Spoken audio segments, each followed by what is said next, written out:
recording. I love how you crack yourself up so easily. All you did was say 2 names, and you're like, nah, this is hilarious. Well, because, okay, Odie, Yeah, I'm dyslexic, which means my brain jumps ahead of the thought that I'm having with a second thought all the time. That's ADHD. Because it's not. That's not. No. Dyslexia is a disorganization. So, like, a lot of people think that you're just because, like, here's the okay. Dyslexia. People only know it from the fucking. Well, I'm gonna. I'm gonna be a man right now. I know you. They only know it from the movies. So people are like, "Oh, so you read backwards?" And it's like, that's so fucking derivative. No, it's a total like if I'm writing, my brain is thinking of a different word as I'm writing the word that I'm writing. So there's a disconnect sometimes even between like the mental and the physical, and then I end up writing a letter from a word later in the sentence. And then I have to scribble it. So my writing ends up looking like child writing. But so as I'm sitting here like trying to like warm up and get myself into like a silly mood, I'm thinking of the bit 2 jokes down the line from where I am and laughing to myself. This is what happens on the podcast all the time is I'll start a bit and then I'm already laughing at like the punchline 30 seconds from now, you know? And I just lose it. This is why I can't do stand up. Cause like this is why. I get up and I'd be like, did anybody you guys ever you know That would be the worst stand up. People just be like, we're watching a man just lose grip with reality. That's this with podcast. A mic in his hand. Yes, just listening to you lose grip from me destroying your brain with AI articles. Your punchline. Fast and the Furious. Dude, I love Fast and the Furious. I you know know Vin Diesel you turns do. 59 today? That's so amazing. He's going to be so furious about that. I can't wait to see him in Fast 11 Retirement Home Extravaganza. He's eventually going to be in a film franchise called, like, The Decently Swift and Kind of Frustrated. Like... Decently swift and kind of frustrated. They're on, like, mobile scooters and wheelchairs. Their kids They're are pushing in, like, them. a cul-de-sac retirement community in Florida with fucking golf carts. Like, I'll race you for pinks. Activate the NOS, and it's just like a NOS energy drink. Oh my God! Robert Downey Jr. joins. Fucking. No, oh my God. He's not good enough for the Fast and the Furious franchise. No, he's not. But you know what? You go tell him that. I will. I'll tell him in right. his Dr. Doom mask on his private plane with his private trailer that he got and the $50 million he got to come as Doom, and I'll be like, hey, Robert Downey Jr., you're one of the biggest and highest paid movie stars in the world and everybody loves you, but you're not good enough to be Fast and Furious. He's not fast enough. You pulled bagpipes out of that dragon's ass in Doolittle, and we never forgave you. We never forgave you for that. Do you know about that? The dragon needed help. Okay, that Doolittle movie? No. Why would I see that movie? Of course I have. Of course you have. He pulls out bagpipes from a dragon's bum. You've got to trick me into watching movies like that. Hey, everybody, email in at mysecretpower@gmail.com if you want Kevin and I to talk about the Doolittle movie. There we go. My God. That'll get him. That'll show him, guys. That's you know how what's I can really do this. funny? I can weaponize them against you now to have them make you watch bad movies with me. This is great. You know what's really funny is none of this is going to be in the podcast because we already had like the peak moment. No, it's all going to be in. Or I'll quit. No, it's not. I'll quit. It'll be a mutiny. I'll quit. I'll quit. That's the first time you're pulling that card on me. Yeah, I won't make videos anymore. We're on a ship shaped like a pyramid in the middle of an ocean. I quit. I'm taking one of the blocks. Go ahead. Back to sea. I'm going to go to an island with Calypso and stay there for 7 years. You know what? Good. I hope you do. Flotus. Have fun. I will. I hope I see a Cyclops. Ready to clap? Are you ready to clap? No. I quit. Oh. So we're just not podcasting now. No, I think we should have another conversation. What did you eat for breakfast? Nothing yet. I hate this. because I got up. Okay. I'll go anywhere, baby. I know. That's why I immediately was like, no, I don't want to do Yep. this because Kevin will go with it until I end I'll it. yes. Oh no! I've stumbled into Kevin's yes and again.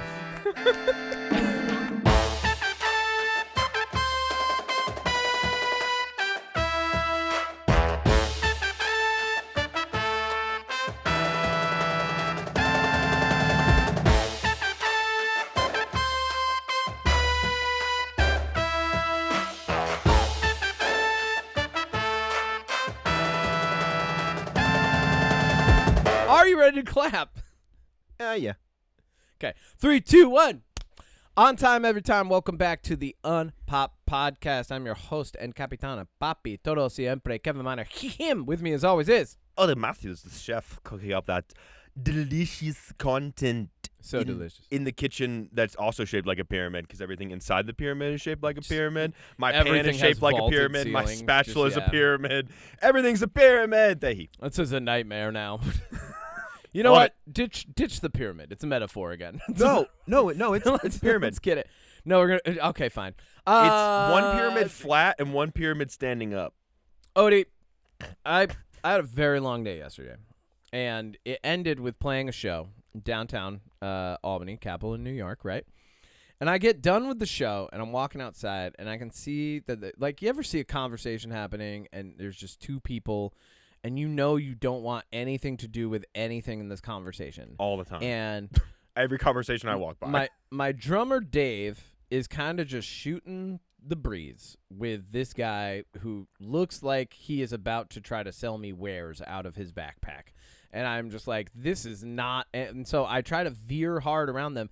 And Dave does the thing where he tries to get out of the conversation by roping me in. He was like, hey, Kev. And I was like, yep. And kept walking. Yep.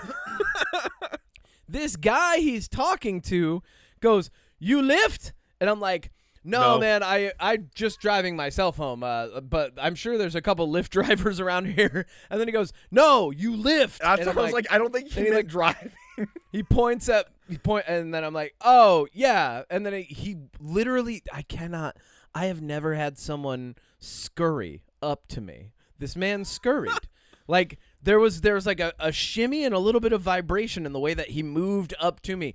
And then he got, like, right in my face, and he goes, I got 100 pills of D-ball. And I was like, what the fuck?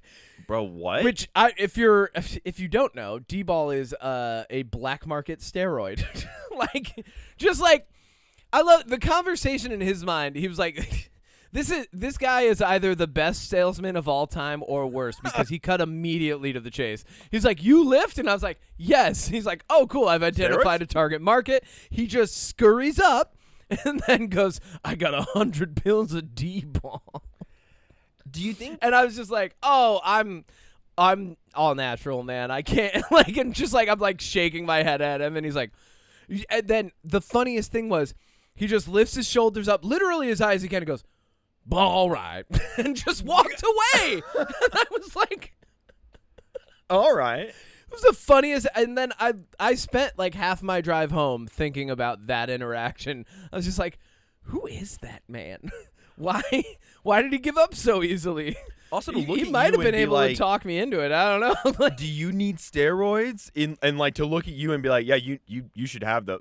That's weird. I think he was Wrong just trying market. to identify someone who might have a need. But that, the funniest thing was, I knew he was going to try to sell me something out of his backpack. I just didn't think it was going to be steroids. And then also the mannerisms of the interaction. I'm like, you are a character that gets written into a Wes Anderson film. That's who you are. Oh my God, for yeah. sure. Yeah. And that's my story for you this morning. Do you want to talk news? Do I have a story for you? Do you have a story for me? Do you have 100 pills of D-ball? I do, actually. I what don't. do you Let's go to got? the news. Let's go to the news. Yeah, baby.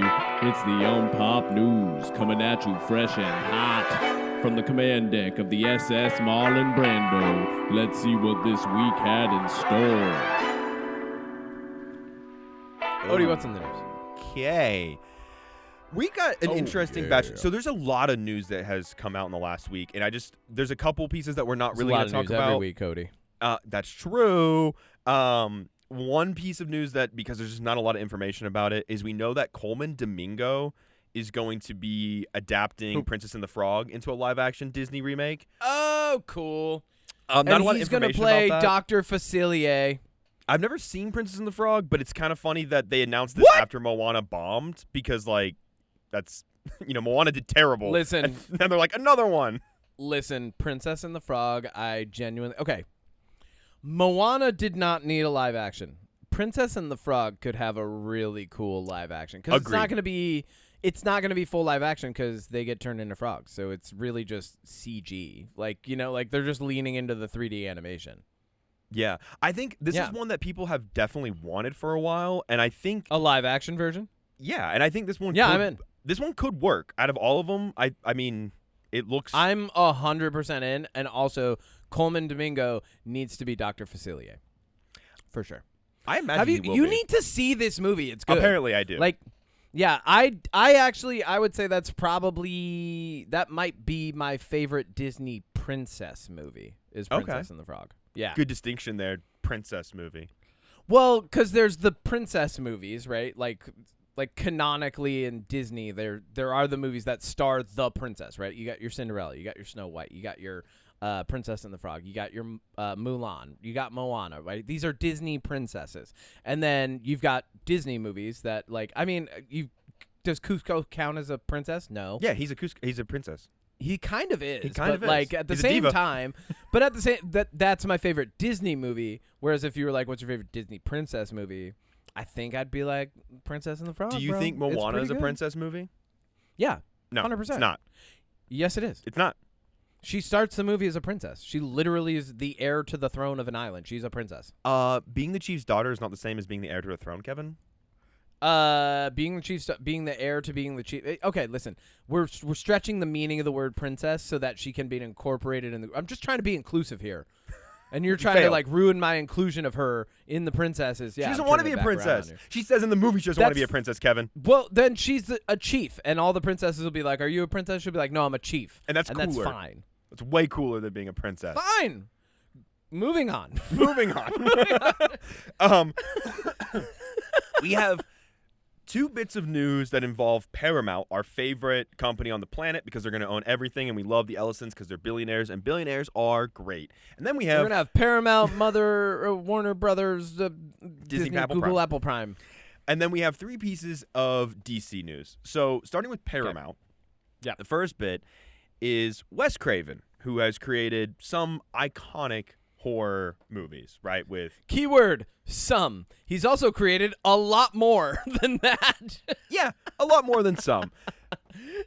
No, I mean, like there are some bad ones in there too. Oh, like, yeah, that's why I said it's really funny. We always think of like the really good ones, but it's when you say Wes Craven, because as a kid I loved horror movies, I also think of the bad ones. Like I'm like, oh, but there are some misses in there. Like Mars. That's John Carpenter's Ghost from Mars. Thank you. What am I talking about? I don't know. Anyways, over in the Paramount sphere of the world, we found out that they are doing another new merger. Nightmare on Elm Street from Wes Craven's son and his wife producing it. So I have to reframe that. Let me rephrase what you just said. Let me translate this. Nepo baby Nightmare on Elm Street reboot under the Ellisons. Yeah. Doesn't that sound great? Pass. We already tried to reboot Nightmare on Elm Street, and we did it with the best possible actor, whose name I forget, but he was from Watchmen. Yes. In Watchmen, and then he was also in RoboCop, remember? Oh, yeah. And I forget his name right now. His last name's Early? Something like that, yeah. But he played Freddy Krueger in the reboot, and genuinely, that reboot went hard. Like, that reboot really leaned into, like, gruesome terrifying, because there wasn't as much, like, playfulness about that Freddy Krueger. He was very, very brutal. Yeah, that one was around the same time that we got the Friday the 13th reboot, and I feel like ultimately the reason that those two new ones didn't continue is because they didn't do super well. I remember people not liking the Friday the 13th one, at least. Yeah, and then so you know what they were doing is they're rebooting and then trying to work their way back up to another Freddy versus Jason, right? So like you can see the attempt and like you can see the forethought that's going into that, but genuinely both of those movies ended up, I would say the Nightmare on Elm Street one was the better of the two, but people aren't attached to that idea of Freddy Krueger. So like when they leaned into like this darker, it was almost like they did like a Snyderverse version, right? Like they were like, it's darker and grittier, and we're gonna focus more on the fact that children were involved. And it's like, okay, like this movie is also kind of sad in a weird way that makes me uncomfortable. Like, I think because we are getting a prequel Friday the 13th series called Crystal Lake about the origins of Mrs. Voorhees, which looks better. Yeah, and I think that could work. So I think that direction that you're talking about of introducing a new Friday the 13th, a Nightmare on Elm Street, we do have a lot of the Evil Dead going on, and I don't think Bruce Campbell would come back. When we got the original Freddy versus Jason, the planned sequel was going to have Ash, and it was going to be Ash versus Freddy versus Jason. We did get that. Insane. We got it in a comic book, so we ended up kind of getting it. So I could see another Freddy versus Jason and even throwing in maybe another horror guy in there at some point too. But ultimately, I'm very cautious about anything that Paramount makes because they don't have the best track record. Freddy vs. Jason just ended up being... It was like a fetch quest / competition. Like, it wasn't actually them fighting each other until the very end of the film anyway. Yeah. And then it ended in such a cheesy... Do you remember? Did you see that movie? The wink? Yeah, at the end, the wink, I was like, come on. Yeah. You couldn't even declare a winner. Like, you could have set them up for a sequel if you declared a winner, where it's like, then it's like The Vengeance is the next one, you know? But, like, they couldn't even do that. It's a little lackluster. Yeah. Okay, but speaking of Paramount and lackluster. That's the end of that. This could be good. Danny McBride has been tapped to direct the new G.I. Joe movie from Paramount. Now, a little bit of information about this. We know a few months ago, Max Landis, who's a terrible, no-good person, also submitted a script. Max Landis's didn't get picked up. Danny McBride's did, thankfully, and now he's taking over that franchise. We also know that at some point, with the last Transformers movie, Rise of the Beast, that they were teasing a G.I. Joe crossover. And last year, Chris Hemsworth was tapped to be in the G.I. Joe Transformers crossover. So that could be what this is, or it could be something else. We really don't know yet. If Danny McBride is writing and directing a potential G.I. Joe Transformers crossover, what I'm hoping we get is the best of all possible worlds, where we get the comedy of Eastbound and Down. We get the irreverence and awkward humor of Vice Principals. We get the absolute absurdity and whimsy and silliness and frolicking folly of Royal Highness. And then, of course, we get the pyrotechnics from Tropic Thunder. But you're forgetting one thing, Kevin. What? His big cowboy hat from those Alien prequel movies. Oh, yes, we definitely... Okay, Yep. And then also we get Danny McBride returning as his Alien vs. Predator prequel movie character in a cowboy hat. Exactly. I think that if you're going to do a G.I. Joe movie like this, I think for one, Danny McBride's humor could definitely work for like a military-esque group with, you know, like your Dukes and your Snake Eyes and all of them. I think that kind of humor could work, but I would love to see a more, not realistic and not necessarily grounded G.I. Joe take, but I would like to see them actually doing something G.I. Joe related, you know? Like, are you saying none of the movies have ever done anything G.I. Joe related? The live action ones are bad. Like the first one, you know, Channing Tatum doesn't even really become a G.I. Joe till the end, and then there's the big villain swap out, and then the sequel starts with killing Channing Tatum and killing the original villain and just changing everything. And The Rock took over the franchise, and Bruce Willis is shooting a gun out of the back of an El Camino, and it's not good. Oh, I forgot this is one of the ones where The Rock took over. Yeah. Yep, it was that era. It was like 2013. So I think, and I heard this somewhere, and I wish I could remember where, but the story might have been a group of G.I. Joes led by Duke ends up in a town that's all run by Cobra, and they don't know it, and they have to it's kind of like they're outnumbered, they're in a town filled with Cobra, and they have to figure out how to get out and use their wits and their smarts and their military tactics to navigate that situation. That sounds infinitely more interesting than dissolving rockets hitting the Eiffel Tower. I think if it would be the funniest thing would be if we got like just G.I. Joe but self-aware, where they're kind of turning to each other and they're like, I know that this is in the name of freedom and everything, but is this a war crime? Are we doing war crimes right now? I feel like Danny McBride has the self-awareness to then just insert that into the plot where they're like, are these war crimes? And then just go, nah, and just keep going. Just steamroll it. I will also say that Danny McBride, in terms of writing, he also helped out with the new Halloween movies and those Alien prequel movies in the writing department, and neither one of those, and those aren't too widely received, franchise movies that have great writing. Be careful what you say about Prometheus. Not Prometheus. He did. He was involved with Alien Covenant and. That's the sequel to Prometheus. That's part of the I love that movie. Whatever. Big gooey guy. That movie's great. It doesn't matter. They're bad. Those movies are great. Hot take. Bad. No. We're going to turn this into a video, and we're going to see how many people agree with you and how many people agree with me. I'm going to make very good points. Well, that's the end of the video. Next bit of news. DC. Let's talk some DC news. We got some good news, we got some bad news, we got some exciting news, Kevin. Some in between news. No, okay. Let's start with the bad news. The good, the bad, the exciting. The good, the bad, the Whoa. Did we just come up with a sequel? Whoa. Bad news first, because this is a never-ending shift of release dates. Batman Part 2 here we go. has been delayed a fourth time, I believe, from October of 2027 to February of 2028. Why did they say? Not 100% sure. Part of it is production delays and stalls, but also just the release window in October. I think they wanted like a clearer stretch, so February of 2028. 2027 is a banger year for movies, so... Well, that's the other thing is, like, they might have moved it because of other things coming out around that time. And Man of Tomorrow comes out that year. Cleaner so maybe slate for the run. Yeah. Yeah, like push that the second DC movie to the other year. Here's the rule. If you delay this one more time, it has to be rewritten as a Batman Beyond sequel because we are that far away from the original. 6 years, dude. It's way too long for a movie that was that good. All right, we've delayed the Batman 2 again. It's actually the Batman Beyond now. Everything, Robert Pattinson, we're going to age him up. We're sorry, guys.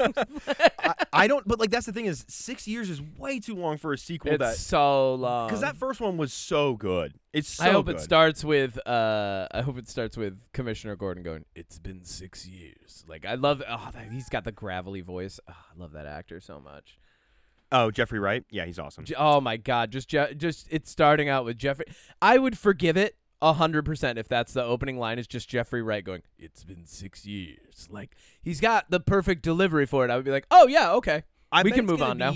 I would wager it's going to be That's your apology? Accepted. I bet it's going to be like I'm going to guess a 2 to 4 year gap or time jump because we know obviously Sebastian Stan, Harvey Dent, Scarlett Johansson is Mrs. Dent. So I think the Penguin already happened.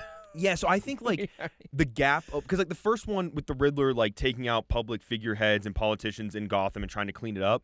I think a couple years later the Batman's helping clean the streets. Harvey Dent comes along. He's a DA. He wants to clean up Gotham. Like I think a couple years letting Harvey Dent like rise up in that couple year time gap would make more sense. If this takes place like a year after the first one, I will be shocked. Yeah, me too. Yeah, I could see that happening. I think the time jump will be smart. It also gives breathing room for like the end of Penguin and then this because there is stuff, and we're getting Clayface. And Clayface might be in this, but probably not. Stuff is in that realm. Yeah, I wonder. I think we'll find out obviously in October, but I wonder if they're gonna put this Clayface in this Batman universe because you could. You know what? Matt Reeves, you can give us an apology by producing within this time frame a short film with Batman in it. How about that? Just like 10 minutes. Just 10 minutes of Batman just beating up. Like it doesn't even have to be that much. It could just be Robert Pattinson just like smiling at the camera and punching a random villain in the face. Like just whatever you want. But just give us a little bit of character development in between the movies. You know what's crazy? And you know what? Zoe Kravitz walks by and slaps him on the ass. I don't think she's in this. Ah, because she that's disappeared. it's going to be an uphill battle for that movie then. there's a couple, and we talked I about want the more Catwoman, man. Well, okay, so there's a couple reasons for this. So this obviously came out in 2022, which was when the DCEU was falling off, and the new DCU with James Gunn. No matter how you feel about it, this is just the timeline. The new DCU with James Gunn was starting, and so there was a lot of like gray area because originally there was going to be a Catwoman show with Zoe Kravitz where she goes off, I think, like to Paris and has like an adventure of her own, and then comes back. Oh, to that would Gotham, have been sick. and Where would be she's in like the sequel. actually cat burgling. Yeah, that exactly. would be like the best. And so I think the reason, and obviously like it sucks it's been 6 years, but a big reason for that is DC has just been in a state of unsureness for Uncertainty. That's the word. I got you. Thank you. I'm dyslexic. I'm not stupid. Well, I'm one of those. You're stupid. Yep. And so like I just think there's a lot of things, and now if this Paramount Warner Brothers merger goes through, there's talks that they might clean up DC and like reboot it again. They might bring back Snyder. They might not. There's so many ifs and whats that I think what really matters, and if you like this new DC universe, I think what you need to do, what counts, is if you didn't see Supergirl in theaters but you're curious about it, check it out on streaming. If you like horror movies, go see Clayface. If you liked the first Superman, go see Man of Tomorrow. If you like Green Lantern, watch the Green Lantern show. The views and the numbers, if you like this universe, if you put them into it, it'll make a difference. If you're not into it, then then this universe will go away. And if you're not into it, that's fine. Here's what I like about current DC. We have Robert Pattinson Batman in his own lane. It's totally separate. There's room for another Batman to happen that comes into the Superman franchise, which is the DCEU, right? So we have two universes going on at once, and the thing that I like about it is they're not touching. So I really hope none of this gets cleaned up because I like where it's going. I don't care about the 6-year gap. That's fine. Take your time to make your movie. Yeah. But genuinely, when it comes to I'm interested. I want to see the DCEU as far as movies go come to fruition, and I want to see these other standalone films and smaller universes happen at the same time because I think it's a really cool thing that hasn't happened in that space yet and deserves space and time to happen. I agree completely. And thank you. Speaking of that, the other bit of news is that we know that now Blue Beetle, which came out in 2023, which stars... Jolomari Dueña. Thank God you know how to say his name, because I know how to say his first name, but I did not know how to say his last name. And I was going to be like, Kevin, how do you say this?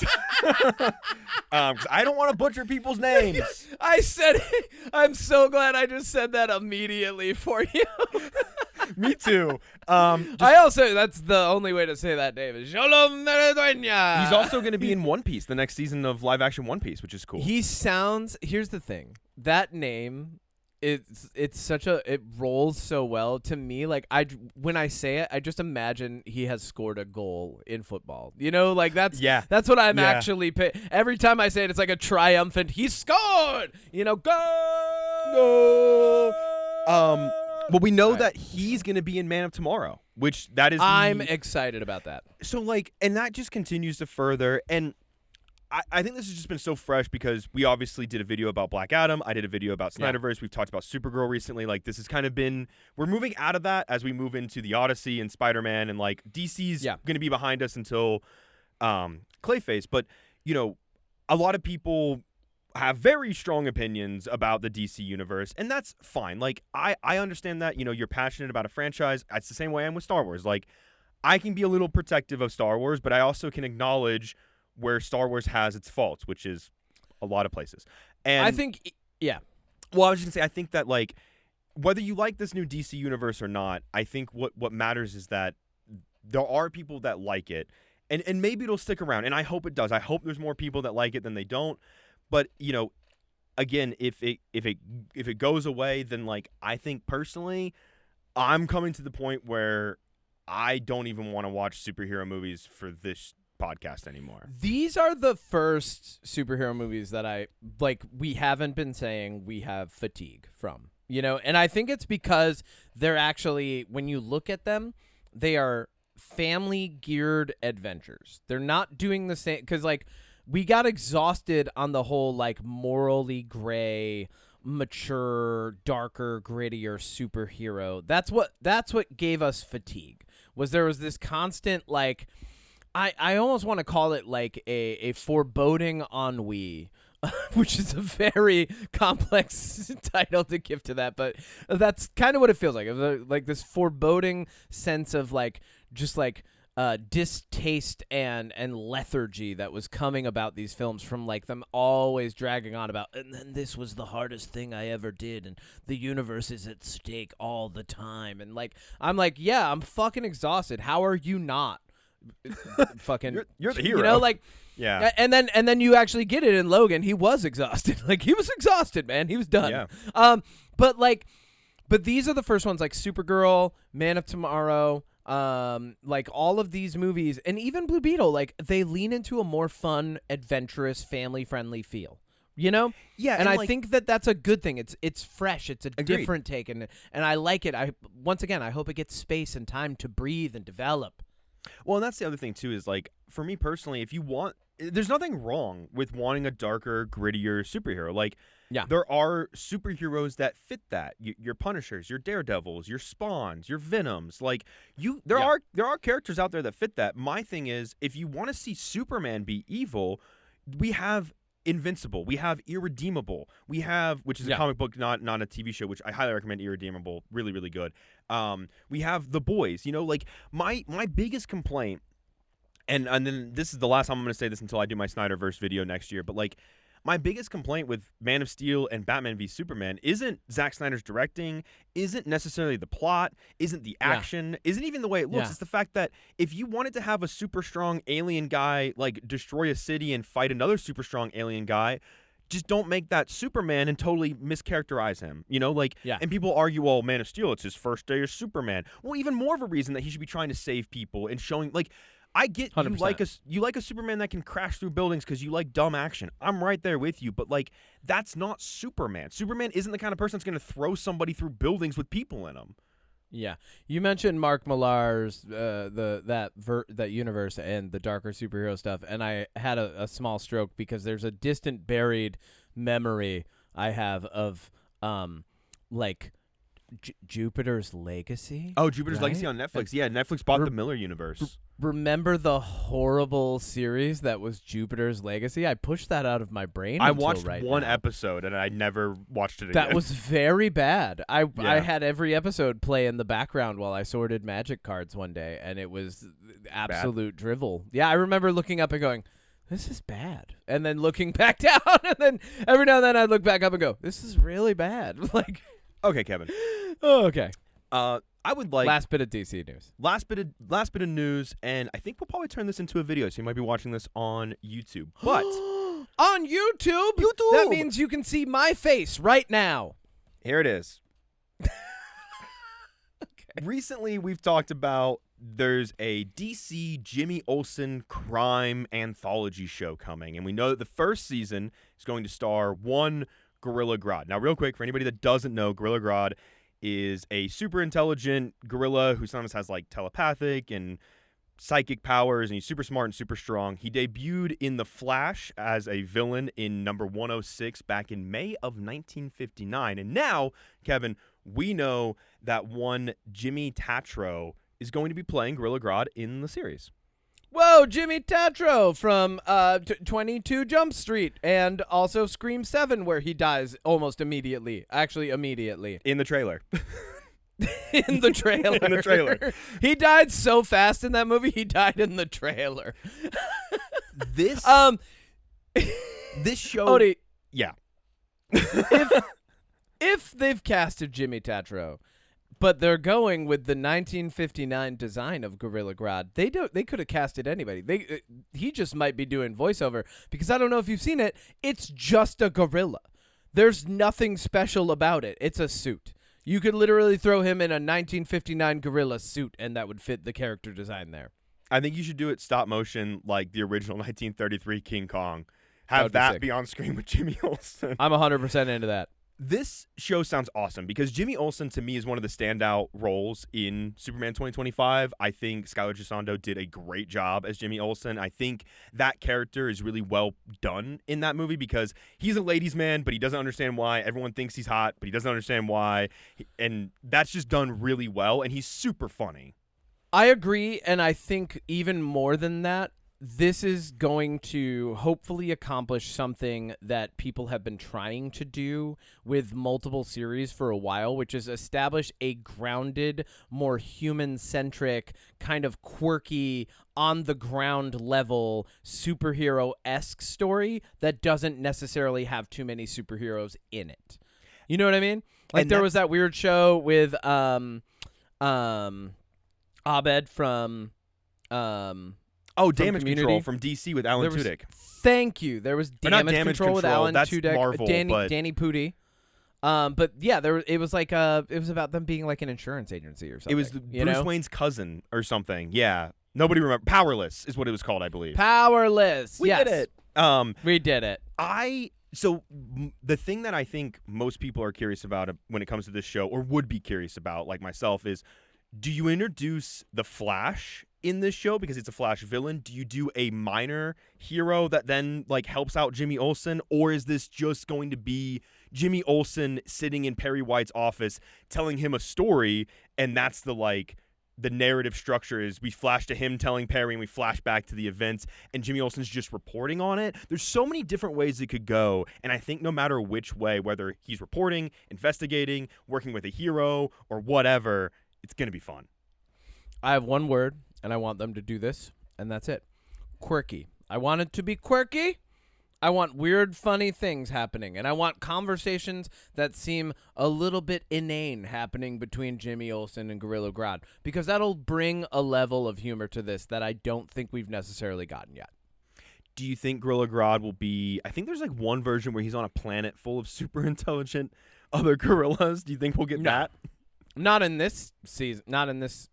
No. I think it's going to be, because it's Jimmy Olsen, I think he's going to be investigating something that is tied to Gorilla Grodd. No one's going to be around to help and or believe him. You know, they'll be like, no, that's already been handled or whatever. You know, like, and then it'll be one of those things. Here's what I want. I want them to have like a rivalry. Like, nothing would be funnier to me than this super sentient, telepathic gorilla having a nemesis that is just Jimmy Olsen. You know? Yeah. I also wonder if Superman will pop up in this, because David Cornsweet's popped up in, he popped up in Supergirl, which is obviously a movie, but I think what would make these DC shows and all these other things that are connected to the same universe more interesting is if, even if it's in a random episode of Lanterns, another big hero shows up, or in Jimmy Olsen, Superman shows up for an episode to show that they're in the universe. Because one of my biggest complaints with Daredevil Season 2, Born Again, is where's Spider-Man? Like, we know he's in New York City. Where is he? You know? I would really like that too, but more so because I like seeing other people's perspective of Superman, right? Like in Superman movies, you're watching from the perspective and backdrop of this is Superman. This is his vision. This is his perspective. This is how he's acting in the world. Whereas in Supergirl, we got her being like, yeah, he's fucking annoying. He's a Boy Scout, a nerd. And so in Lanterns, you can get a couple other people giving you perspective on him. In the Jimmy Olsen show, you can get more perspective on it. And I think that creates a more well-rounded version of him the next time we see him on camera. We're like, oh, yeah, there's that lovable nerd, weird jock guy, you know, like that like just wants to help everybody. And it's not just like, it's Superman and he does this because it's right. It's like, oh, no, I've seen every side of you. Agreed. So do you think with Jimmy Tatro being more of a comedic actor that Gorilla Grodd's going to be like kind of like a frat bro? Because that's kind of the roles he plays. I don't think it's going to be a frat bro, but I do think they're going to lean into some more like I want to say, I don't want to say sophomoric, but I want to say like just above sophomoric grade humor. Well, I'm excited. And that's all I'm also excited. It's going to be a great time. And then, genuinely, maybe they'll have a punch-up and it'll last not very long because it's a fucking gorilla, dude. Yeah, for real. And also, here's that picture of Kevin again. Hey! Big time for big movies with big people and big topics and big themes and big directors, Kevin. It's big, big, big. What is? Is someone redoing that movie with Tom Hanks? Oh, God, I hope not. It's big movie, the movie of the week. It's Odysseus. Odie. Goodwill hold on. Hunting. Goodwill Hunting home. Let me adjust my tie. You're not wearing Odie. it. I'm not wearing anything, Odie. Oh, God. The Emperor has no clothes, Odie. Pan the camera up, Kevin. Pan the camera up. No, I'll stand up now, Odie. No, God. Odie, you missed an opportunity here. It's not big movie. We're going on an adventure. Some might say a long journey. Others might yet still call it an Odyssey. But, Kevin, here's the problem. I don't want to go on no woke journey. I don't like these woke journeys with... I think the problem is I just nailed that, and you think that we can continue this. Yes, because that's what you do. I'm just taking a page out of your book. Look, it's the Odyssey, and it's going to be woke. Odie Matthews at the movies.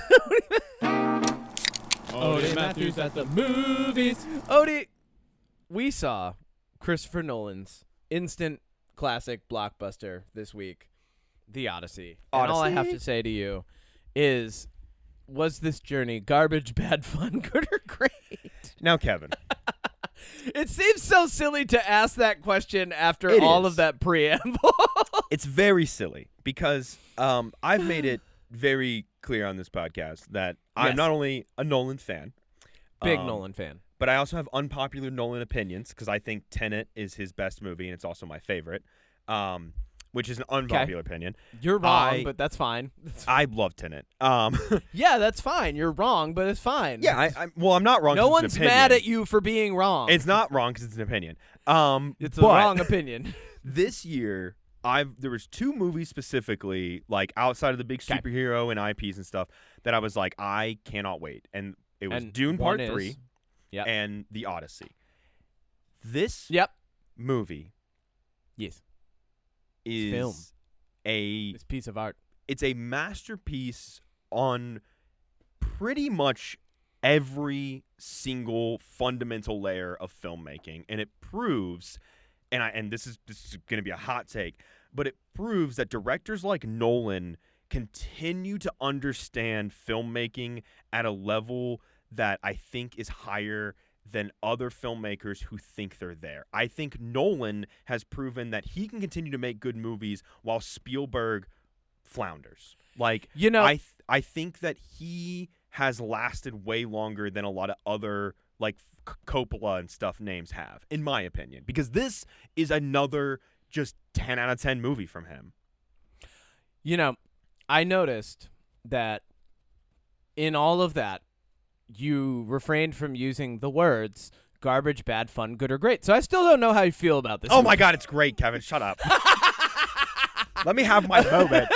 Let me have my moment. Way to not answer. Way to dance around the question, Odie. I'm sorry. I'm working a corporate job now, so I have to learn how to dance around problems. Yeah, no, this movie's great, 100%. So I knew, and I've already said this to you, and I'll say this right now just for the sake of getting this on record. I knew that there was no way to do all of the Odyssey in film. First off, because, one, it's an epic poem, and there's so much detail, and there's so much that's been overanalyzed about it over the years that people, even in different regions of the world, have different perspectives on it. But at the same time, I knew that there was going to be no perfect way to do this, because if you did all of the Odyssey, it would be fucking boring. And so the thing that I came away from this film with is there was not a better way to do the film that I saw, period. Like, it doesn't matter, even if I have little nitpicky things to mention as we're talking about this film, that doesn't matter. Mm-hmm. This film is perfectly executed. And it doesn't matter what your opinion is. Like, it came in at about 3 hours runtime, which is a long movie. But that 3 hours, none of it felt superfluous. I would say I didn't feel it in this one. None of it felt unnecessary. Yeah. Every single thing that happens and the order in which it happens flowed. I'm engaged. To that, I say, bravo, Christopher Nolan. This is a great movie. This might be... I'm debating because I genuinely, I still think Obsession is my favorite film of the year. However, this is really close, and I have months to think about it. So I might watch this again and Obsession again, and then come back around on which one I like more. I yeah, a couple things because like Hit it. I agree. I think there's a couple things that I'm like. A couple nitpicks that I have as well, but it does not take away from it. I did not feel the runtime of this. The 3 hours went by. I was really worried. I was like, oh my God, 3 hour movie. But like, Same. I was engaged in every moment, every scene, everything going on. I was invested. I think another thing that I've seen was some of the more negative reviews that are negative because from a movie standpoint, right? Like from a storytelling and like people that like the Odyssey a lot, like the poem, have some issues with the creative liberties and changes that were made. But I'll say, as somebody who's never read the Odyssey and only knew about the Cyclops, and that's about it. Like truthfully, which is fucking hilarious because there's so much. I live under a rock when it comes to poems from 7th century BCE. But I think that not knowing anything about the Odyssey really made this experience something special for me because I didn't know where it was going. I didn't know what was happening. I mean, I knew that like his crew wouldn't survive, but there's still that part of me that's like, man, I really hope they do. You know, like it's just So that's my like up top thoughts about it. Is like if you haven't read the Odyssey, I think you might like this more. Do you think anybody left this film going, "Huh, where's Kratos?" Yeah. Speaking of Kratos, real quick, Kevin. What? Ryan Hurst, who plays the mentor to Tom Holland's character in this, that he was going to be Kratos in God of War. He got injured on set. He's getting recast. Oh shit, that's crazy. Yeah. Well, Mentor was really good. Also, funny thing, where the term mentor comes from. Well, because this is classic language. So a lot of what's really funny is like there's little moments where I'm like, oh yeah, and there's the root form of that word. The Odyssey. Okay. The Odyssey is a funny. Here's the thing. If anybody has criticisms about this not being exactly like the poem, The Odyssey, here's what I have to say to you. It's boring. I don't care how much we like it. I don't care how much of a Greek mythology nerd you ever are. It's boring. I've read it so many times, and I have to tell you, it's boring. I can enjoy it. It can be exciting for me. It can be exciting for you. It is a long poem that is fucking niche, dude.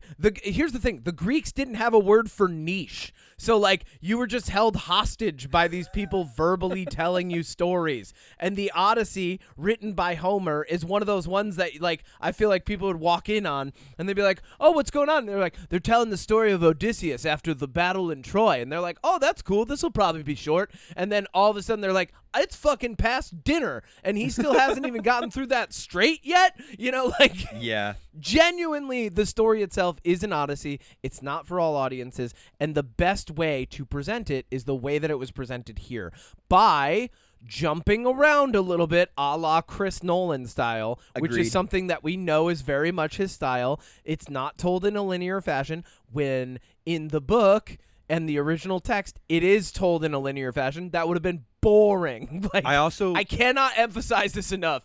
To tell it in classical fashion would be so fucking boring. And you know, you can kind of get a sense for how this would go in normal format. And I'm like, I agree with you, because like if this went chronological, I would not nearly have been invested as I was, because one thing, it's boring. It's boring. And like one thing about Nolan that I really love, and you really see this if you've watched his entire filmography.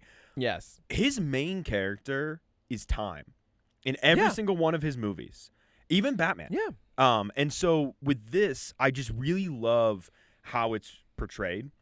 Yeah. And he does a great job showing the passage of time, and then not only that, moving in between important moments and then stringing the meaning of those two moments together, even though they are happening separately and at different times.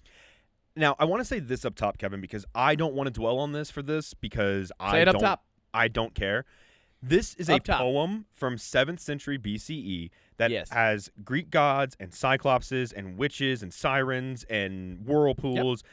And if you're one of those people that's like, well, it's not historically accurate, I'm going to tell you right now, that's fine. You can believe that. You can have that opinion. However, I will say that this is... Oh, you mean the film? This film is not historically accurate. It's not historically accurate for a myth. And yeah, because that would be boring. Because people have that complaint about the outfit, or the costume design, Get out of here. and the dialogue, Yep. and the fact that, all kinds of stuff. And what I would say to that is, look, if that's going to stop you from watching this movie, that's fine. That's on you. However, I will say that if costume design and dialogue bother you in historic epics, I would advise you to stay away from things like Passion of the Christ, any musical biopic, any political figure biopic. Don't go see modern day plays. Don't go see a play version of this. Don't go see anything, because every historical movie will always take creative liberties to move things in the timeline to make it more interesting, change events, change people out. That's always going to be the case in every single historical movie to make it more interesting, because telling history straight as it is, the way it looks and the way it went down, is fucking boring. And that's not what movies are for. And the thing is, like, do you watch Shakespeare? Like, I've never been in a Shakespeare play where we've worn, like, the actual classic guy. And here's the thing. There are some pieces in this where I'm like, oh, that's historically accurate. Like, I don't know if you noticed, like, the long sleeve sewn together piece that Matt Damon had on at one point, where like you could actually see the threads connecting. There's a couple the outfits joints like that of we the can shirt. see it. I was like, oh, that's before we had actual like stitch lines that would connect pieces like that. I was like, oh, that's cool. So there is some stuff in this that harkens back to like classic, but I do mean classical garb and things like that. It's just not throughout, because that it's stylized, it's art, it's a new vision of this thing. So you're not shackled to historical accuracy, period. I mean, even movies like Dunkirk or fucking Enemy at the Gates, like, you're not completely shackled to everything being directly in that. Like, people didn't have the same quality fabric back in 1940 that we have now. It's not like they're going to degrade the quality of the fabric in order to throw that onto some actors to make it more historically accurate. And if you do, fuck you. That's annoying. Well, I can say as an actor, if someone tried to put me in itchy, old-ass world clothes, I'd be like, no. Well, and that's the other thing, too, is this, like, the Trojan War, and if Odysseus and, like, Achilles and all these people even existed is wildly debated. So, like, oh, yeah. Just if, and the other thing that I want to say, if your complaint is this movie is woke because you wanted everybody in this movie to be white, I would encourage you to look at the area of the world where this took place and point to where it would only be white people. I got bad news for you if you've never been to Greece. Like, listen up, white America, and I'm speaking to you specifically, whitest America, and I say this as a fellow Caucasian member. There's darker white people out there and it will confuse you.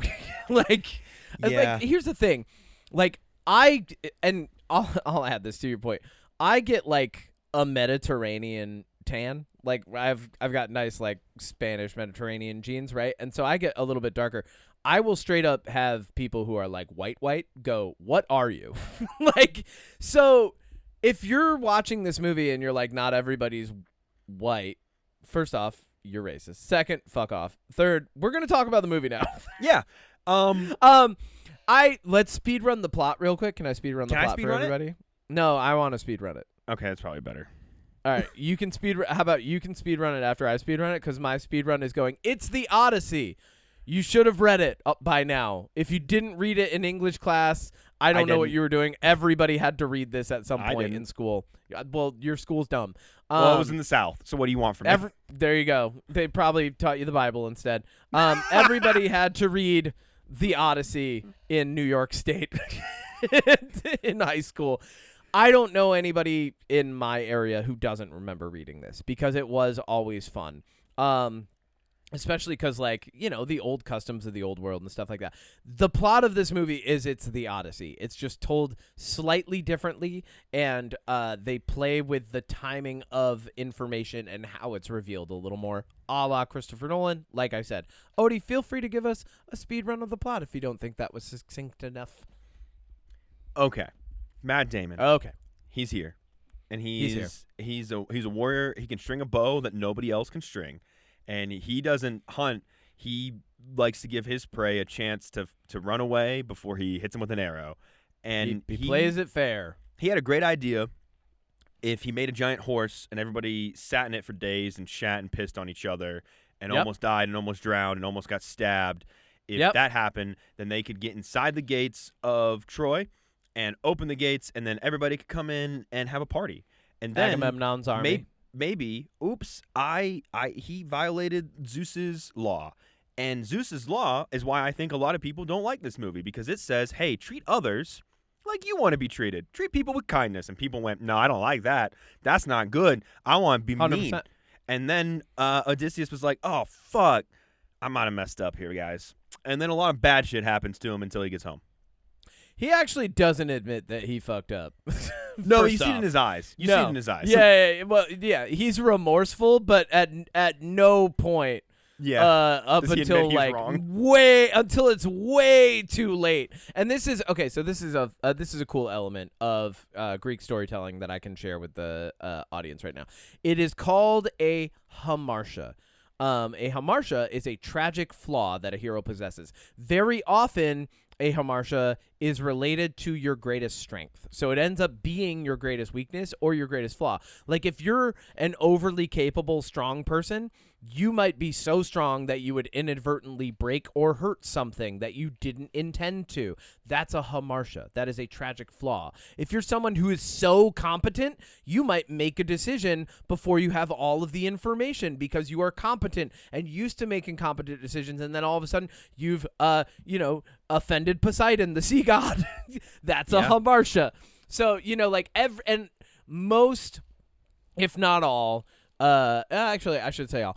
Greek stories involve some level of this writing mechanic. And Odysseus's just happens to be the last thing that I listed, where he's very competent, he's very decisive, he is a leader, he makes choices, and sometimes makes the wrong ones. And like I said, he doesn't really own up to that until it's way too late, but but he's a tragic hero, and that's something that we don't get a lot. Like, you don't get a lot of tragic heroes in your Jason Statham films. Hey. It's more so... No, he's tragic. Sometimes his wife's dead. These aren't tragic heroes. These are baggage heroes. They have baggage, and then they're unloading it on the rest of the world. Tragic hero... Okay. This is a classic tragic hero. How dare you be right and point this out to me? The big thing that I'd like to... So we're just... I'm not even going to say spoilers because this book was written in BC. This is all spoilers for the movie, though. Here's the thing. You can't talk about it without spoiling it. Either go read it or watch a quick YouTube synopsis on this. Maybe that's something we should get into is hey, do you want to join us in the spoiler section but you don't want to go see this? Watch a synopsis video that we just did. But so here, the story started in a place I didn't expect, where Matt Damon is on an island with Calypso. And immediately, if you're someone who's read the Odyssey, you know what's going on. He's eating lotus flower. He's forgotten everything. He's having a great time. Calypso has fallen in love with this man. Calypso being a demigod.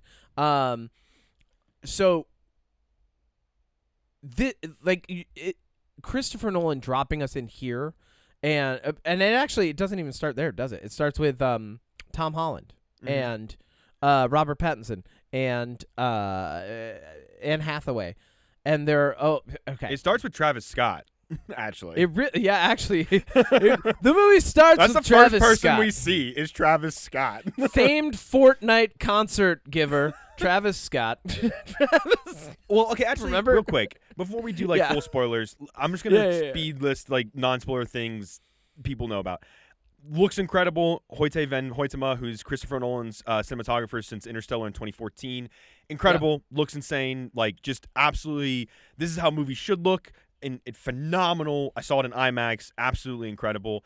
The other thing that really stood out to the me, cinematography and the sound design are insane.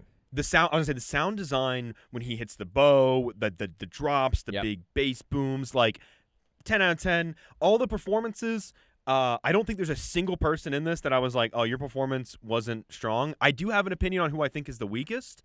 But I don't know if people are gonna agree with me on that one. Interesting. Okay. But I will say the other really cool thing about this movie is there's so many points where you're watching it and then there's somebody pops up and you're like, oh my God, they're in this? I think I was just jumping into the plot because I was like, oh, it's a 10 out of 10 movie. Let's just talk about it. But you're right. We should. a couple things to highlight. First off, go see this in fucking theaters. Don't wait for this to come out at home. Don't.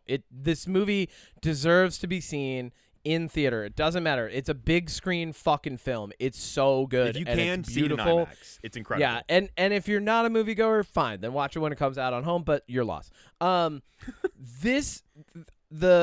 The sound design, and I forget who did the exact sound design, but the soundtrack and a lot of the sounds that are worked on with the sound design team were done by Ludwig Göransson, who is the famous composer who did Black Panther and so many other amazing. Didn't he just win an Oscar?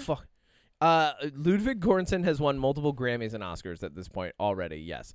And also produced all of Childish Gambino's records and has done just so many amazing films. Like, this guy is, like, genuinely he did Sinners.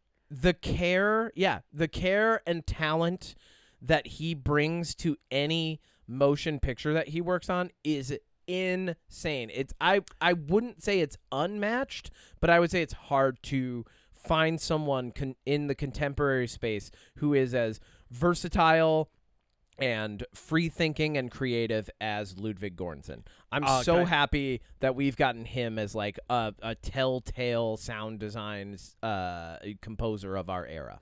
As he won an Oscar for Black Panther, Oppenheimer, and Sinners. He also did Tenet, which, oh my God, that makes so much sense why this and Tenet are like my two favorite Nolan movies. So good. Yeah, no, he's incredible. He also was on the music department for Trolls World Tour, the animated film with Justin Timberlake. So that's hilarious. Good. Well, so that's good. He gets brought in to a lot of things, but genuinely, he's a very intelligent, very incredible, intentional composer, musician, sound designer, etc. So those are the two things that stand out the most to me, because just visually and sonically, this entire movie's it's got me the entire time. Because even in the moments where nothing's happening, you have good sound design. You have the spaces being filled meaningfully with something. Because as we know from watching more artistic films, even just the sound of the ocean in the background can stand for something. Everything can have meaning. You can fill every moment of a movie with meaning without hammering people over the head with it. And they do that in this film. I also like that we don't specific nod to the fact that we don't exactly hear the siren song. I loved that they did that. Instead of, because that's, to me, like when that moment came up, that was the real test. There were a few moments that were like the real test of this film. Like sound design wise, when they did the siren song moment, I was like, oh, what do you think this sounds like? And they were like, no. It's not what do I think it sounds like. What do I think it sounds like to the guy with wax in his ears? And I'm like, oh, that's a cool choice. Because then we see Matt Damon interacting with it. But like you only hear what the guys with wax in their ears have because we're focusing on Himesh Patel. So good. And then I would say the other moment that really like was a test for me, and this might have been for you, is when we get to our first mythological encounter, which was the Cyclops. Because that is the initial mythological encounter of the Odyssey. And it's funny because I know you didn't know this, but like that's the first part. That's literally how the Odyssey begins. Is they you were I thought that was the end. I thought that was the last thing they did. No. Nope. But when that happened, because like as someone who's read the Odyssey, I'm like, how are they going to do this? Are they going to play it out the same way that they did in the Odyssey? Are they going to disguise themselves with the sheep? Because like, here's the thing. You see the moment where they put straw on their backs and they like leave the cave, and you're like, yeah, right, that doesn't feel like sheep's wool. And it's like, yeah, it's the fucking Odyssey, man. Like, I don't know what to tell you. Where would they have gotten sheep's wool? They could have sheared him, I guess. Who cares? It doesn't matter. That's the thing, is it doesn't matter. I'm not asking those questions. I didn't I'm care. just watching the myth unfold. But genuinely, another thing that really stood out to me in this movie, and I have to give credit where credit's due. If we're talking about the Cyclops real quick, because my only other thought really about that is one of the things that I thought was really funny about the Odyssey when we knew it was coming out was like Nolan didn't want to use like CGI and stuff for the Cyclops. Everyone was like, he's going to go find a real Cyclops. No, instead they did a lot of tricks where it's a guy in a suit. Yeah. And it looks incredible. Oh my God. I was like, when he showed up, my jaw literally like opened a little bit in the theater. I was like, this is great. Once again, modern day techniques with practical foundation tend to be better on screen and more meaningful for the human eye. And it's also touched up with some special effects and stuff. Like, I'm not saying it's not, but like that Cyclops, you can tell, like, it doesn't just look like it doesn't look like the BFG that Spielberg made where it's like giant CGI man. Like, there's obviously CG elements to it, like with his eye and like the way it moves a little bit, but like it's mostly just a dude in a suit. Yeah. Well, and so one other thing that I really just need to give credence to. So I normally, like, there are only a few movies where I really enjoy Matt Damon. This is added to that list. And Matt Damon is just not an actor for me. And it's not that he's bad. Like, I'm not gonna like this, but in no way is this me saying Matt Damon's a bad actor. He just normally doesn't resonate for me as an actor. This movie, though, all the way through, he did. And I didn't realize it until the end. I was like, wow, I actually liked Matt Damon in that film. This, I would say, the Bourne Identity, like the first one, right? And then Good Will Hunting, of course, a classic. Like, there are Dogma. Like, there's a handful of films where I'm like, my I like three would be this one, Ford v Ferrari, and then The Martian. Those are my three favorite Matt Damon films. You know what's crazy? I haven't seen The Martian. I like The Martian's good. I probably need to see it. But so the other thing that I will say about this, though, is everyone's performance is great. However, a couple standout performances in my mind, because I feel like everyone's going to have their favorite standout performance in this. Lupita Nyong'o as Helen of Troy and her twin sister were phenomenal. She had very minimal space as these smaller tertiary characters, but still named characters, to establish who they are and how they interact with this world, and she did a perfect job showing not only the juxtaposition of remorse with rage, but also how the different lifestyles of women in this era who are shackled to their marriages play out. And I thought that was, like, it was brilliant. Like, every single thing she did was phenomenal. On the same coin, or on the same side of that, John Bernthal is dope in this movie. Oh my God. You know I was going to talk about him. He needs to do more serious films because I feel like he's selling us short in action. In the action space, he's just being an action hero. He's just being gritty. He's just being whatever. That's fine. Give me more of this John Bernthal. This Agreed. was deep and meaningful and pensive, and like everything he did, you could feel that there was weight to it. I was like, he's yes. so good in this, dude. Yeah, it was very, very good. My two were John Bernthal. When the first time I saw him wearing his helmet on the beach, I was like, come back, be in this movie more. Come back, please. Come back.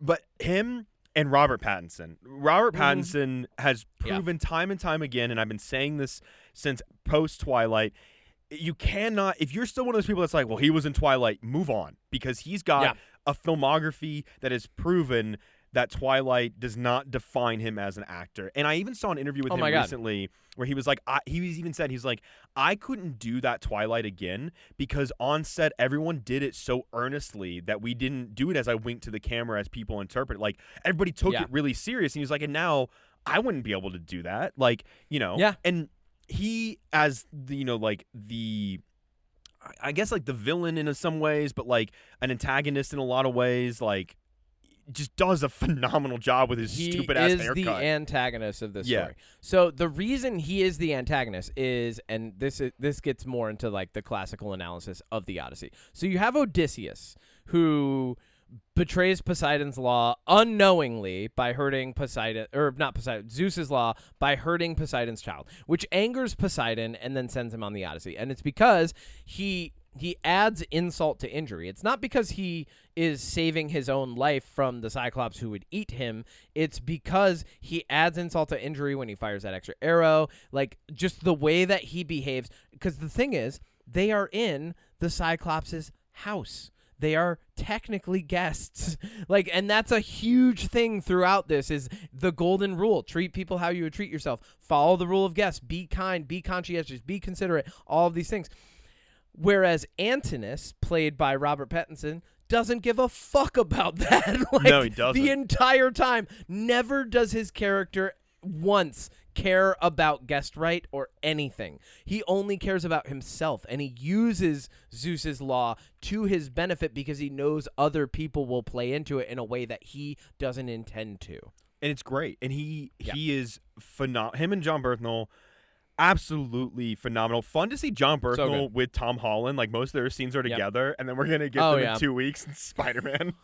And then I also, a couple other things. Zendaya's great. What's really funny, little short story about well, she's great, actually. And what's really funny, there was an article that came out where Tom Holland and Matt Damon were talking about how Christopher Nolan, very often, you'll get done with a take and you know that you did a good job because he'll go, fine, good, on, next one, right? But, like, literally they would get done with takes with Zendaya and he would come up to her and he'd go, that was perfect. And, like, they were like, what the fuck, dude? Really? Like, it's really funny. Like, they were like, we never get that from him.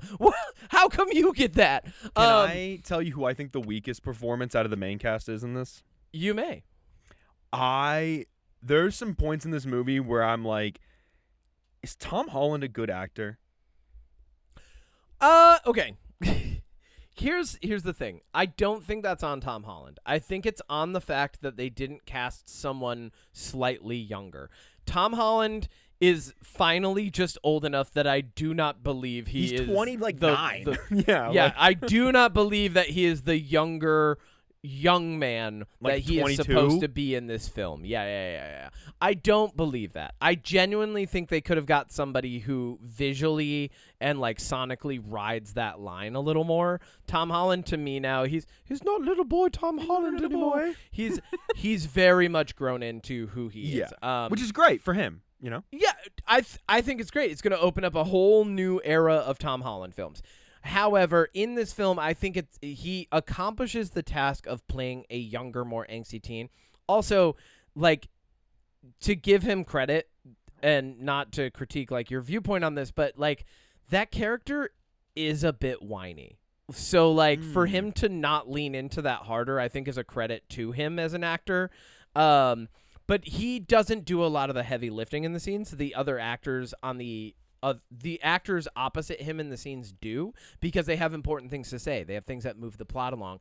Anne Hathaway specifically has a standout scene with Tom Holland where she's like talking. Yeah, like when they're sitting by the seaside and talking. Ugh. Yeah. So genuinely, where she's talking about the empty throne that she's been sitting on, because she's sitting on it, but it's still empty, quote unquote. Yeah. So, like, that's a really great scene. And it can't happen if you don't have a good actor across from you.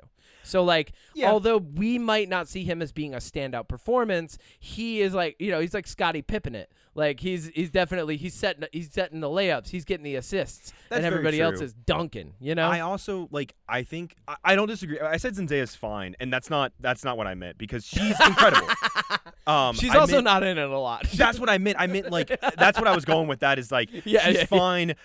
Because she's not in it a lot, but that doesn't mean she's not fine. She's incredible in this. I wanted more of her. Now, she in the original Odyssey, there is a Deus Ex Machina, the tattoo I have on my back, but there is a Deus Ex Machina, and it is her showing back up at the end to help get rid of the suitors. Because so, like, there was that part, and, like, I was like, okay, there's a wrong way to do this, but there's no right way to do it whether or not you include her. There's just a wrong way to go about it if you do include her. I'm glad they didn't. I would have liked at the very end when he's done killing all the suitors, well, most of them, because then some of them realize halfway through, you just see some of them start to kneel. They're like, actually, I don't want to fight Odysseus. I think it would have been cool when he has the arrows and the spear sticking out of him, knowing that, like, Athena was involved with that in the story. Maybe just, like, have her, like, appear with her, like, hand on his back or something. She's there right before the climactic action. Yeah, and so that what he did was Christopher Nolan shows you visibly. He goes, hey, I know she's here. You know she's here now. I don't have to do anything else. And I thought that was good. I mean, look, and these are like again, I said, I don't think there was Yeah. I don't think there was a better way to do this movie. Like, I left and even like I said, even my little criticisms of it, I'm like, but still, like, Same. it's not bad. Yeah. Like, let's talk real quick. Yeah. Oh no. Well, what do you want to talk? Because I was saying I have some favorite parts, but that's what I wanted Well, to move into. I really want to talk about Elliot Page. In this. Oh, that's one of my things I want to talk about. Okay, cool. Because we heard that Elliot Page was going to be playing Achilles? Achilles. Not but even that close. was obviously an overreaction to Elliot Page just being fucking jacked. Like, Just being first cast. off, Elliot Page does great in this movie. Second off, he's not in it very Elliot- much either. No, he's not. But genuinely playing a smaller character who sacrifices himself for the better of Odysseus and the troops inside of the horse, and then also comes back in Hades to give Odysseus a bit of a prophecy in a way, and then also kind of elicit a little, like the first time we really see remorse from Odysseus. Yeah. Like true remorse, like, oh, yeah, you're right. There's a lot of people I've disrespected, even though I'm all about respect in the golden rule. Think of all the people I haven't buried or respected, you know? So like Elliot Page did a really great job with that role. And like, it was cool. Once again, the way that Nolan jumps around, you get Elliot Page at different points rather than the linear storytelling, that would have Elliot Page only popping up twice. Instead, we get like 4 or 5 moments. Very small though. Like I think it's funny, and this goes back to what we said at the very beginning about like the wokeness and stuff. Like I've seen people literally comment, and it's so fucking funny that people took the time to leave this comment on a random YouTube short. They'll be like, because of Elliot Page, I'm not seeing this movie. And it's like, you're an idiot, because the funny thing about that is, and I just think it's kind of ironic, the first time we see Elliot Page, he takes a spear to the chest. He dies immediately. Here's my thing. Tell me you're uncomfortable with yourself and your position in the world without telling me you're uncomfortable with yourself and your position in the world by making an entire theatrical experience about your discomfort with one person who happens to be in it. Shut up. He's in the scene where you meet him on the beach. There's the scene again on the beach with Matt Damon, and there's a scene in Hades. I think he's literally in 3 scenes. Mostly beach scenes and then Hades. Also, Stellan Skarsgård, great job. Showing up as the voice of death. I love that there's so many. Logan Marshall Green shows up in this. Will C. Young shows up in this. John Corey Leguizamo's Hawkins, a blind man. John Leguizamo. It's just Ben Sapp. Okay, this is one thing I really liked. The big general guy or the leader. Agamemnon. Thank you. I got you. I was gonna look. I had the cast up, and I was like, I can pronounce some of these. That southern upbringing's coming out pretty hard today, buddy. Yeah, it is. I've seen some complaints about Benny Safdie being cast as Agamemnon, and what I don't see any issue with it. What I love about it is he's one of my favorite things, actually, because every time you see this guy, he's in this incredible armor. He looks so big and imposing and intimidating. Spinal cord design. Dude, that's historically inaccurate incredible. giant general armor. Don't care. Looks sick. I'm here for it. The gates of Troy open. He's standing there as everybody rushes in. He's just casually Darth Vader walking in.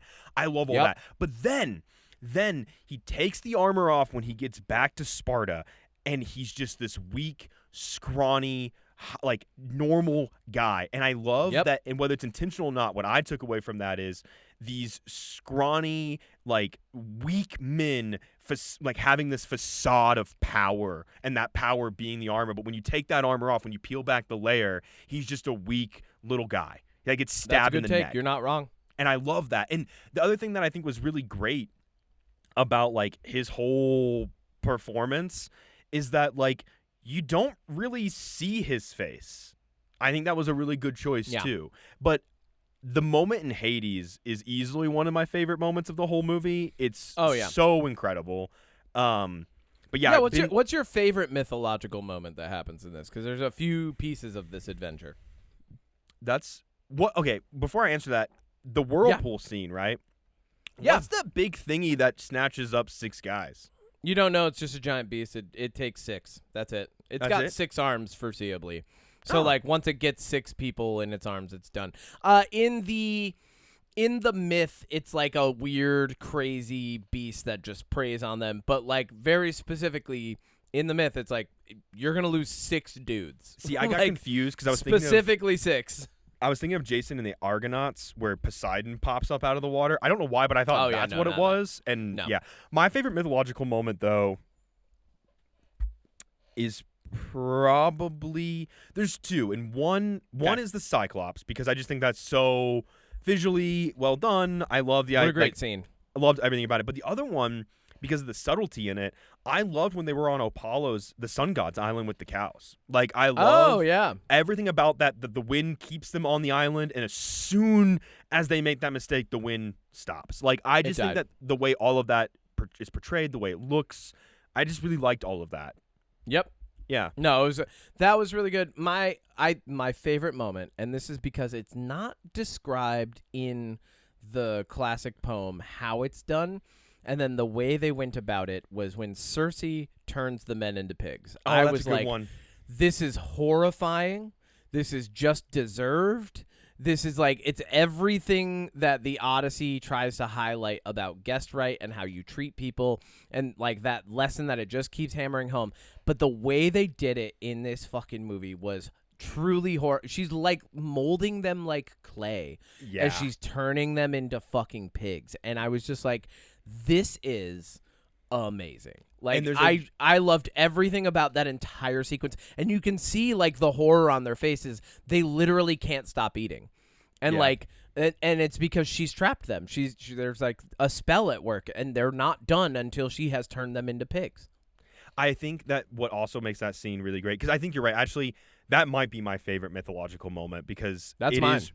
Because the other thing that I liked about that was when Odysseus shows up and she's like, they were in my house, they were gonna hurt me. And he goes, yeah, did they hurt you? And she's like, well, they would have. And at first you're like, well, would they have? But then you see a couple of them in the moment before they turn into pigs, and like giving her some looks of like.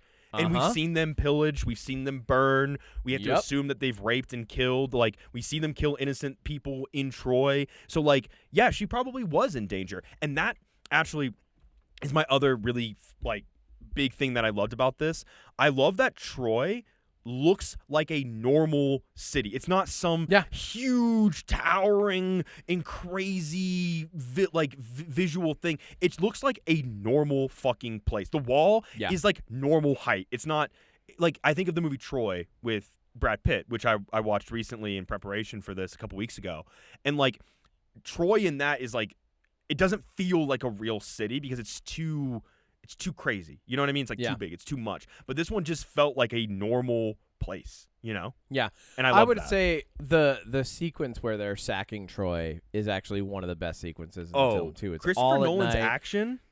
Oh, man. All of a sudden there's like it turns into like an assassin film. You know, for like just a little bit. It's really cool as they're taking out the guards. And then there's a guard that almost notices them and starts like, and then somebody finally does sound the alarm, and then they're just trying to get the door open and hold off the army. I was like, you know what's gonna happen, but I feel the suspense, and that is the sign of good filmmaking. Yeah, that's really good. That whole action bit when they're screaming and yelling, and later on when you see Odysseus like kind of like shell shocked walking around and seeing what he's done, really just impactful. Well, and that's the moment that makes him decide, oh, I'm not going to go with Agamemnon. I'm going to go my own way.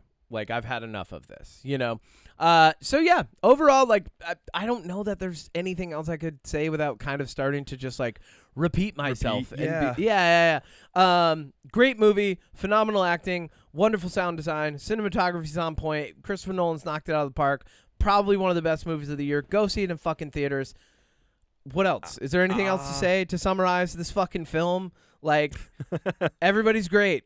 Be kinder to people. Don't throw dogs on dung heaps. Like, one of the things that I liked in the subtlety of it is when Odysseus gets back to his palace or his his area, and he sees Tom Holland, his little son, and he's like, "Oh, my name is Sinon," which I was like, "That's great." Like, using that name, incredible.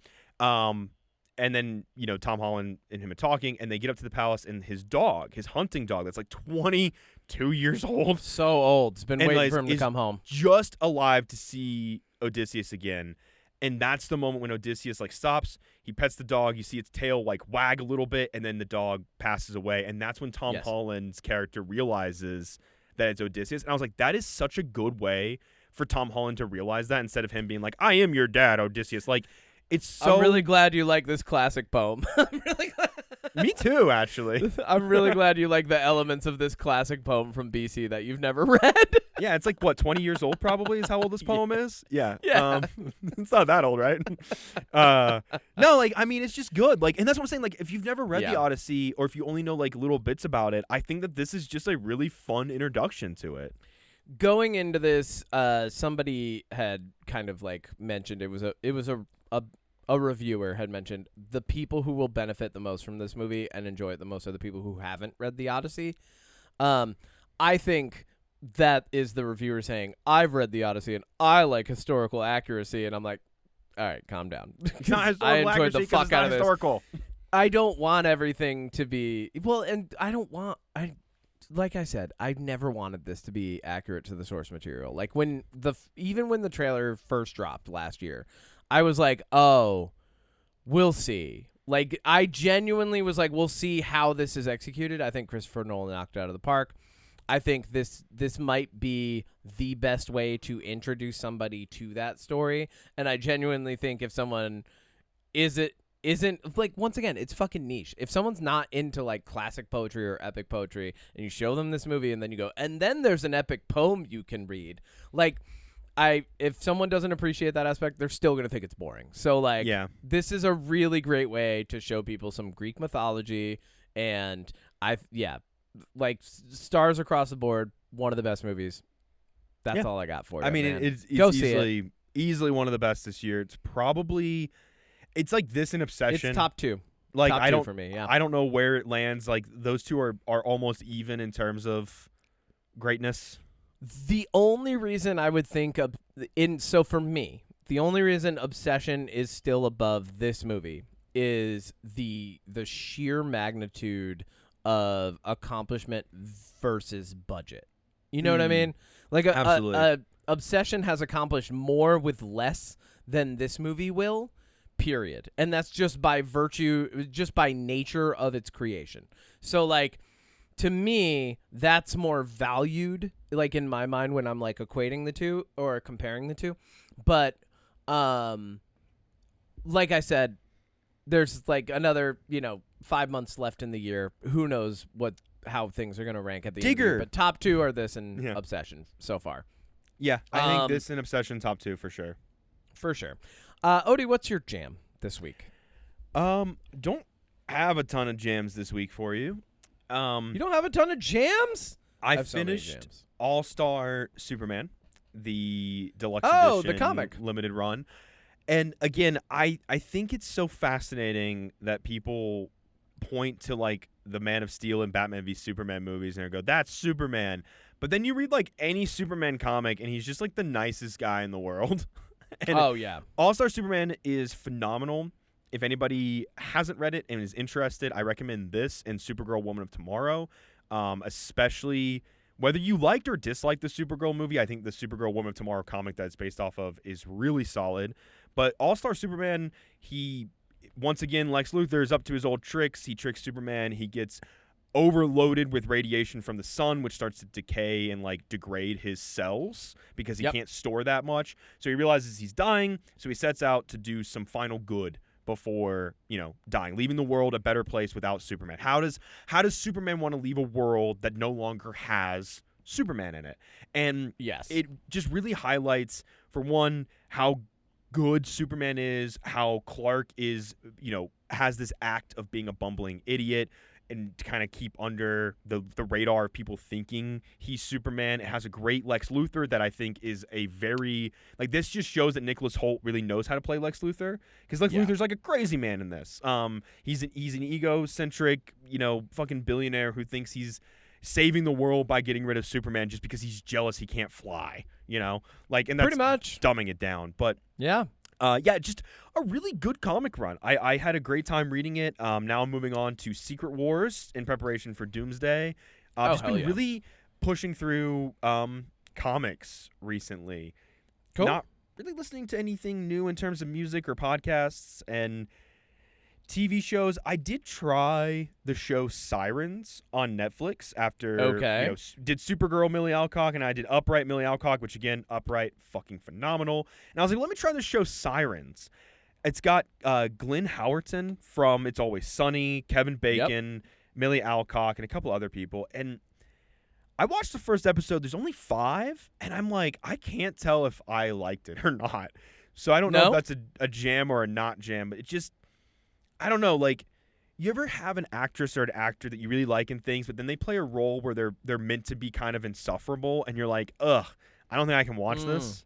It's kind of that. Like, after seeing Millie Alcock play Supergirl and Meg in Upright, and seeing what I saw of her in House of the Dragon, seeing her play this character who's like incredibly unlikable was kind of hard, going from a character who is extremely likable, Yeah.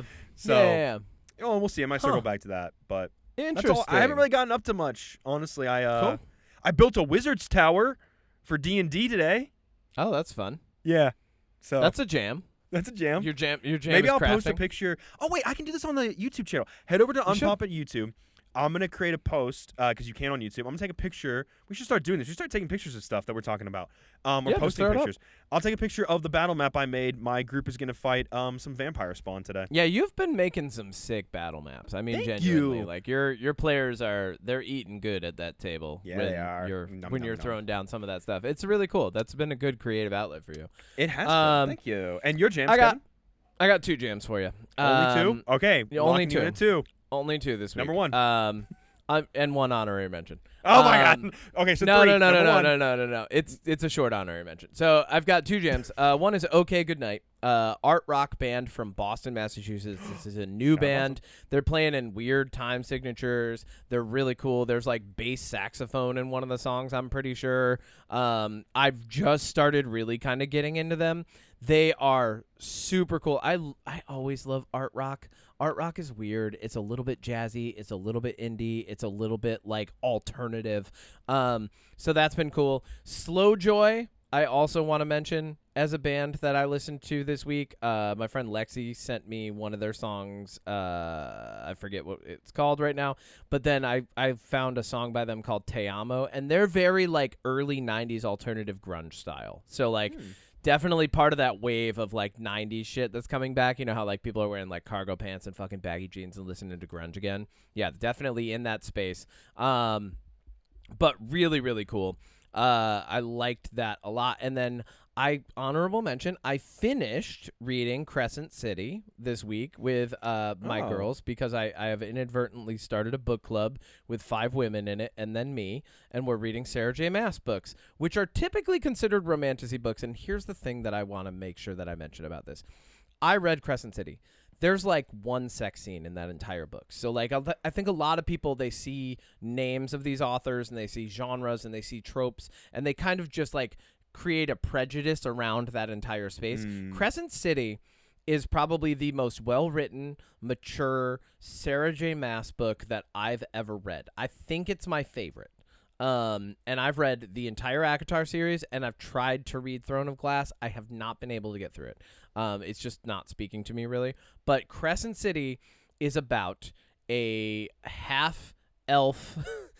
it's already like a crazy premise. It's about a half-elf who, with the help of an enslaved angel, needs to investigate the murder of her werewolf best friend. Which is a crazy thing to say. Did you take a couple gummies, Kevin? Did I miss you taking a hit? Did you take a hit of something? No, that's the real plot of the book. And yourself. A half-elf and an angel and in prison and also looking and a werewolf. for a thing called the horn. There's a MacGuffin called a horn, and that's in the book. But like the book is wild because like the Crescent City, there's like angels, demons, vampires, werewolves, witches, like just fucking lions, everything. Tigers, and then bears. The naming mechanisms are like somewhere between like Christian and Norse mythology for the naming mechanism. So like there's a lot of stuff in it where I'm like, oh, where are you going with that? But genuinely really, really cool book. I actually, even though I guessed the mystery part of it, I still felt rewarded as I was reading it because I didn't get all the pieces. So that was really cool because it does read like a hard-boiled detective novel for quite a bit of it. There's also, of course, the enemies to lovers trope that happens in just about every Sarah J. Maas book. If you picked up a Sarah J. Maas book, you know that this is where it's going. But it felt more grounded and real than it ever has with an angel and a half elf for some reason. Incredible. I have to recommend it. It's a very good book. I'm definitely going to be reading the series. There are multiple Sarah J. Maas books coming out in the next year, and I listened to her interview on Call Me Daddy, and there's part of me is like, why am I identifying with this female romantasy author so much? And then in the Call Me Daddy episode, she's like, listen, I used to go out and hang out and party with my friends, and I would want to leave so I could go home and watch anime and Lord of the Rings. And I was like, oh, I get you. We're the same person. Got it. Like that was my growing up experience as well. When I was 15 and 16, I would literally leave a party and go home and watch fucking like Yu Yu Hakusho at my house, just a little bit high, you know, like so like I was like, okay, we're coming from the same space. This is why we're speaking the same language. She's just a really cool person, and I think more people should read her books because she does a very good job showing an empathetic female perspective without painting every man as a demon. And I think that's very nice of her. So yeah. Love it. Big recommend on that. I'm sorry, I'm a little bit long-winded on that, but it was a really, really good book. That was your honorary mention jam, and it was I know. It's a real jam. I had three jams. I had three. Shut up. That's what I said. I had three jams. That's what I said. I said 3. Nobody listens to me on this podcast. You were right, Odie. I know I was Is that right. what you want from me? Like almost always wrong. So when I'm right, it's nice. Thank you, everybody. Wait, what are we watching next week? Is it Spider-Man? Are we No, it's Spider-Man nothing. next week? Nope. Nothing. There's Motor nothing? City with Alan Ritchson. Oh, no, I do want to see that. We don't have to talk about it, though. We can, though. Well, we talk about it briefly. Do you want to do deep dive next week? We'll figure it out. TBD next week. It's a potpourri. Oh, wait, Kevin. What? I forgot to do this. I was going to do this up top this time. Oh! If you saw the Odyssey and you have thoughts and you'd like to share them with us, please email in at mysecretpoweris@gmail.com. But if you have another mythological movie like Troy or Jason and the Argonauts or Clash of the Titans, or Wrath of the Titans, Immortals, or Percy Jackson or Percy Immortals. Jackson 2, or Immortals, with the guy who looks like Clive Owen. That's Henry Cavill. Any of Is those? it? Yeah, it is. Yeah, My mind's Henry blown. Cavill. I didn't realize that was Henry Cavill. Wow. But yeah, we would love to hear from you. I actually, Kevin, we got an where's my phone? Where's my email? We have an email to read. You have to have this ready. I know, I forgot. Do you want me to create a little like a sound bite for the news now, or for emails for engagement? Oh, Chris. Also, before you read this, quick shout out to my friend Abby, who's in a bunch of shows right now and texts me every now and then to tell me things we should talk about on the podcast. Thank you, Abby. You're awesome, and I hope your shows are going great. We got an email from Chris Hampton. So thank you, Chris, for emailing in. Chris, you emailed in a very long email, and I loved all of it. I'm only going to read out a little bit of it, just because it is a really good email, Kevin. You should definitely check it out if you haven't. I really like the way that Chris worded all this and kind of like articulated a lot of his points. He prefaces it by saying, I'm not a horror aficionado, but he would, in some ways, would call himself a cinephile. So, but he said, can verify that favorite horror, we asked obviously last week, like what one-off franchise or whatever, and he said that his favorite category is anything thinking about the religio-psychological horror, like Heretic or Obsession and things like that. The 1987's Monster Squad, followed by Scream and Zombieland. They all do meta in different ways, but equally perfectly, which I would agree with. Scream and Zombieland, definitely good, like meta commentary on the horror ones. He also went on to say that he loves good story. I also love any story that is one against all, regardless of genre. And horror, I just binged both of the Ready or Nots, and he said I fucking love that shit. Which I liked the first one. The second one didn't quite do it for me, but I'm glad that there's people out there that really loved both of those. Ready or Not's good. I like They Will Kill You more. I think we've established that. I'm kind of with you on that. So good.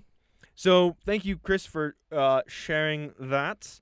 But if you Thank have you, Chris. anything you'd like to share about the Odyssey or historical epics, So share. here's a funny thing. Chris actually texted me yesterday and was like, "God damn it, Kevin! I have to drive 20 minutes to go see the Odyssey, and it's your fault."